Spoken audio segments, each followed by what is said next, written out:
इस इंटरव्यू को ध्यान से देखना क्योंकि ये इंटरव्यू यूएफसी की हिस्ट्री को हमेशा के लिए बदलने वाला है। But I've never ever watched any of his fights ever. So at the end of the day, no one knows who the he is, and he's gonna be that guy when I'm world champion, when I'm a legend. He's gonna be at some pub talking some shit about I beat that guy one time. जिसके बारे में इस interview में बात हो रही है उसका नाम है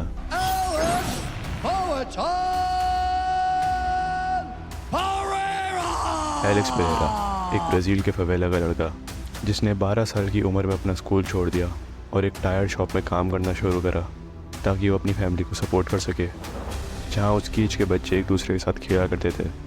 एलेक्स दिन में 10 घंटे काम करता था और अपना आधे से ज़्यादा वक्त बड़ों के साथ गुजारता था। उसके इन्वायरमेंट में ज़्यादातर लोग ड्रिंक करते थे। देखते ही देखते एलेक्स भी एक एल्कोहलिक बन गया, जिस एडिक्शन से उसने काफ़ी साल सफ़र करा।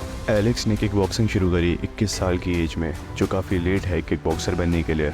एलेक्स अभी भी एक एल्कोहलिक था और उसने अपने एमेच्योर किक बॉक्सिंग करियर में 25 फाइट्स जीती, सभी नॉकआउट से। जिसके बाद एलेक्स ने फाइनली डिसाइड करा कि वो अब ड्रिंक नहीं करेगा और एक प्रो किक बॉक्सर बनेगा। और उसकी प्रो किक बॉक्सिंग के कुछ ही फाइट बाद उसका सामना हुआ इजराइल अदेसान्या से 2 बार, जिसमें से पहली बार एक काफ़ी क्लोज फाइट थी जो एलेक्स जीता बाय स्प्लिट डिसीजन, और दूसरी बार जिसमें एलेक्स ऑलमोस्ट नॉकआउट होने वाला था लेकिन रेफरी के 10 काउंट की वजह से बच गया और उसने अगले ही राउंड में अदेसान्या को नॉकआउट करा।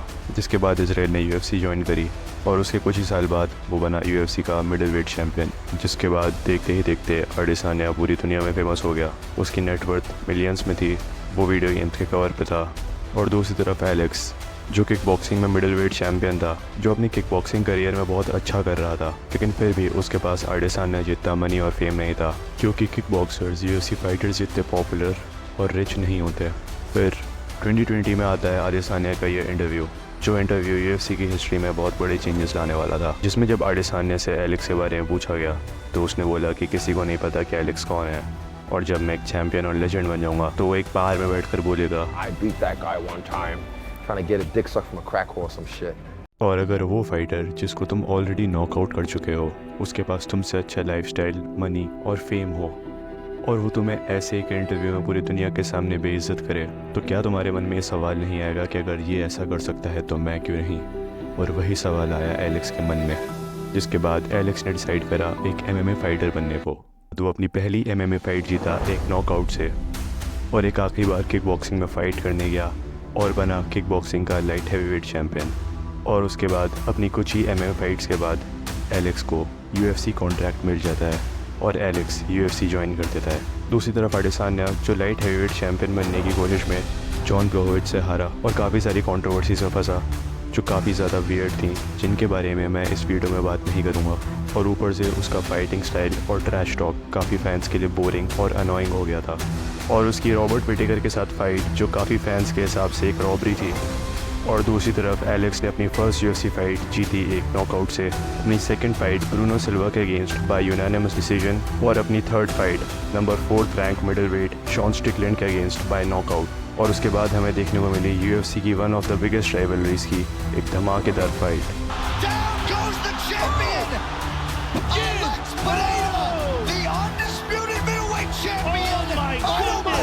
एलेक्स ने अदेसान्या को हरा दिया और बना मिडिल वेट चैम्पियन।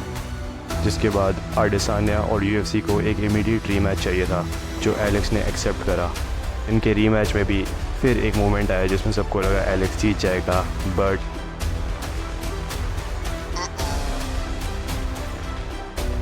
अपने लॉस के बाद एलेक्स ने एक थर्ड फाइट की डिमांड करी, जिसको अदेसान्या ने रिजेक्ट कर दिया। एलेक्स मिडिल वेट डिवीज़न छोड़ के लाइट हैवीवेट डिवीज़न में चला गया, जो उस टाइम पर यूएफसी का सबसे कर्ज डिवीज़न था। कुछ रीजंस की वजह से, जैसे चैंपियंस का बार बार इंजर्ड और चेंज होना, एलेक्स ने लाइट हैवीवेट डिवीज़न में जाके जॉन ब्लोहोविच को हराया, जो एलेक्स के अलावा एक लौता फाइटर था जिसने इजराइल को हराया था। दूसरी तरफ अदेसान्या की फ़ाइट डिसाइड होती है शॉन स्टिकलैंड के साथ, जिसको एलेक्स ने अपनी थर्ड फाइट में नॉकआउट करा था। और सरप्राइजिंगली एलेक्स डिसाइड करता है शॉन को इस फाइट के लिए ट्रेन करने को, और उससे भी ज़्यादा सरप्राइजिंगली स्टिकलैंड ये फाइट जीत जाता है। और फिर एलेक्स अपनी अगली फाइट में जिरी प्रोहासा को नॉकआउट करके बन जाता है यूएफसी का लाइट हैवीवेट चैम्पियन। और अदेसान्या को कॉल आउट करता है लाइट हैवीवेट बेल्ट की फाइट के लिए, जिसको अदेसान्या रिजेक्ट कर देता है। और फिर UFC 300 में जमाल हिल के अगेंस्ट एलेक्स अपनी बेल्ट सक्सेसफुली डिफेंड करके लाइट हैवीवेट डिवीज़न को वापस रिवाइव कर देता है। एलेक्स ने UFC अब से 3 साल पहले 33 इयर्स की एज में ज्वाइन करी थी, जिसमें एलेक्स ने UFC में 9 फाइट्स लड़ी हैं, 5 फॉर्मर चैम्पियंस को हराया है। अपने कोच और दोस्त ग्लोवर टेक्शेरा के पिछले 2 लॉसेस का जमाल हिल और जीरी प्रोहास्का से बदला लिया। जब आडेसान्या ने रीमैच रिजेक्ट करा तो एलेक्स शॉन स्ट्रिकलैंड को ट्रेन करा अपना बदला लेने के लिए। एलेक्स UFC के 2 वेट डिवीजन्स में वर्ल्ड चैंपियन बना और उसने लाइट हैवीवेट डिवीजन को रिवाइव करा।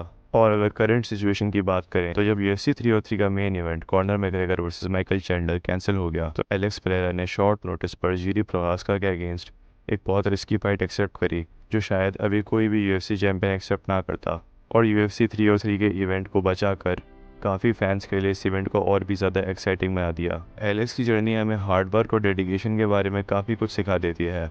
जो एलेक्स ने इन 2 सालों में अचीव करा है वो काफ़ी सारे टैलेंटेड फाइटर्स अपने पूरे करियर में भी अचीव नहीं कर पाते, और एलेक्स की UFC की जर्नी कभी शुरू ही नहीं होती अगर ये बंदा अपना मुंह बंद रखता।